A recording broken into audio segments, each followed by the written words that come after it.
Hello everyone, আসসালামু আলাইকুম। প্রতিদিনের মতো আজকেও খাবার নিয়ে চলে আসছি। অলরেডি খেয়েও ফেলছি।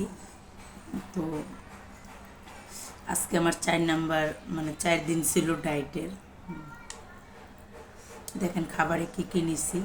এখানে আমি জাস্ট এতটুক ভাত নিছি। এখানে বাঁধাকপি ভাজি কাতল মাছ দিয়ে, তারপরে একটু লেবু নিছি। এখানে হচ্ছে আপনার সিম আলু টমেটো দিয়ে, নতুন টমেটো দিয়ে ভর্তা করছি। এটা হচ্ছে বেগুন ভর্তা। আর এখানে 1 বাটি সালাদ, এখানে 1 বাটি ডাউল আছে। তো খাইতে খাইতে আপনাদের সাথে একটা কথা শেয়ার করি। সেটা হচ্ছে, আপনাকে কেউ যদি মন্দ কথা বলে, বিসমিল্লাহ, আপনি সেটা গায়ে লাগাবেন। সেটা আপনার ভালোর জন্য। কারণ এমনও কিছু কিছু মানুষ আছে আপনাকে এমনভাবে কথা বলবে, তখন আপনার মনে হবে যে আমি মরে যাই। কিন্তু না, এই ভুলটা করবেন না।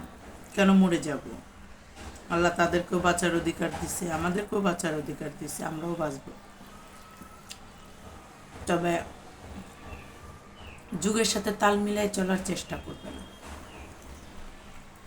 শরীরের ওজন এমন একটা জিনিস, এটা শুধু বডি ফিটনেসই নষ্ট করে না, ধীরে ধীরে আপনাকে অসুস্থ করে দেয়।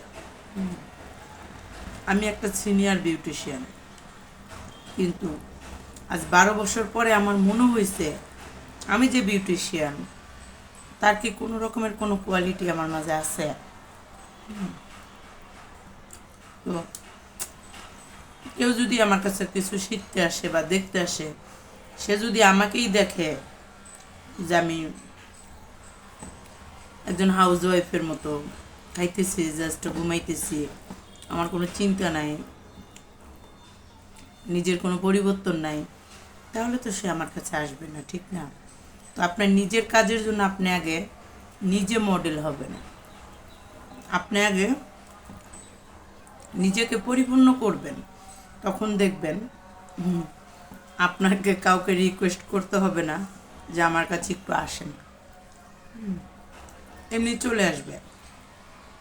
আর ওজন এমন একটা জিনিস, আমার মনে হয় এটা নিজের থেকে নিজে নিয়ন্ত্রণে রাখাটা খুব ভালো। সমাজের সাথে তাল মিলিয়ে চলেন, নিজের ভালোটা নিজে বোঝেন।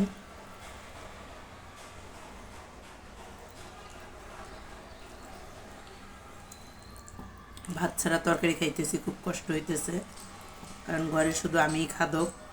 যা রান্না করছি আমাকেই খাইতে হবে। জাহিদের বাবা একবারই খায়,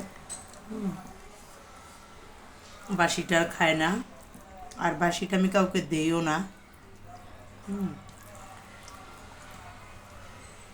ওটা জমা রাখতাম, জমা রেখে রেখে শরীরের এই অবস্থা। সব মিলেই খাবো। আসলে মানুষ যদি একবার মোটা হয়ে যায়, তখন ওজন কমানোটা খুব কষ্ট। মুখের রুচিটা,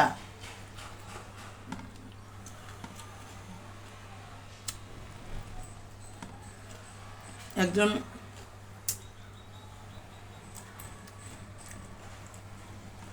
নর্মাল মানুষের থেকে, যারা বিশেষ করে মোটা, অতিরিক্ত ফ্যাট শরীরে, তাদের মুখে কিন্তু অনেক রুচি।